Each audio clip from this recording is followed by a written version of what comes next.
ரீசெண்டா பார்த்தீங்கன்னா, கஸ்டமரோட வீட்டுக்கு டோட்டலா 8 கேமரா மாட்டுனோம். 8மே ஹிக்விஷன் அப்படிங்கிற பிராண்ட்ல 2 MP IP camera, colour vision with voice over recording மாரி பண்ணோம். 20 மீட்டர் வரைக்கும் இமேஜ் தெரியும். நெக்ஸ்ட் வந்து பார்த்தீங்கன்னா, ஒயரிங் பார்ட் எல்லாமே ஸ்மார்ட் சொல்யூஷன் மோகன் அவங்க தான் நமக்கு சப்போர்ட் பண்ணிட்டு இருக்காங்க. கஸ்டமர் கிட்ட பர்மிஷன் கேட்டு நம்ம இன்ஸ்டலேஷன் பண்ண வீடியோ எல்லாமே, அதாவது எப்படிலாம் ஒயரிங் பண்ணிக்கிறோம், அத வந்து நம்ம கேமரால ஃபுட்டேஜ் எடுத்தோம். தமிழ் ஃபோட்டோகிராஃபி அப்படிங்கிறத நம்ம சப்போர்ட் பண்ணி எடுத்து குடுத்தாங்க. கஸ்டமர் கிட்ட பர்மிஷன் கேட்டு வீடியோ எடுத்து நெக்ஸ்ட் வந்து பார்த்தீங்கன்னா, கேட்6 கேபிள் ஃபினோலக்ஸ் அப்படிங்கிற பிராண்ட்ல கிரீன் கலர் கேபிள் யூஸ் பண்ணியிருக்கிறோம். எப்பவுமே வந்து கிரே, ப்ளூ, எல்லோ இந்த மாரி கேபிள் தான் யூஸ் பண்ணுவோம்.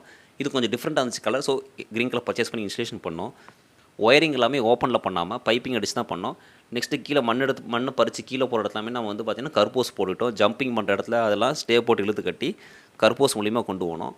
நெக்ஸ்ட்டு உள்ள ரேக் வச்சோம். அதாவது கேபிள் எல்லாமே கசகசன்னு இல்லாமல் இருக்கிறதுக்காக ரேக்குள்ளே வந்து கேபிளெலாம் சுற்றி வச்சுட்டு என்விஆர் செட்டப் பாக்ஸ் அதெல்லாமே அதில் வச்சுட்டு ரேக்குக்குள்ளே வந்து பார்த்திங்கன்னா ஒரு சுவிட்ச் 4 பிளக் வச்சு கொடுத்தோம். அதாவது என்விஆர் பியூஐ சுவிட்ச் இதுக்கெல்லாம் செப்பரேட் பவர் சப்ளை எடுக்காமல் டேரெக்டாக எடுத்து ஒரு சுவிட்ச் 4 பிளக் வச்சு இன்ஸ்டலேஷன் பண்ணி கொடுத்தேன். என்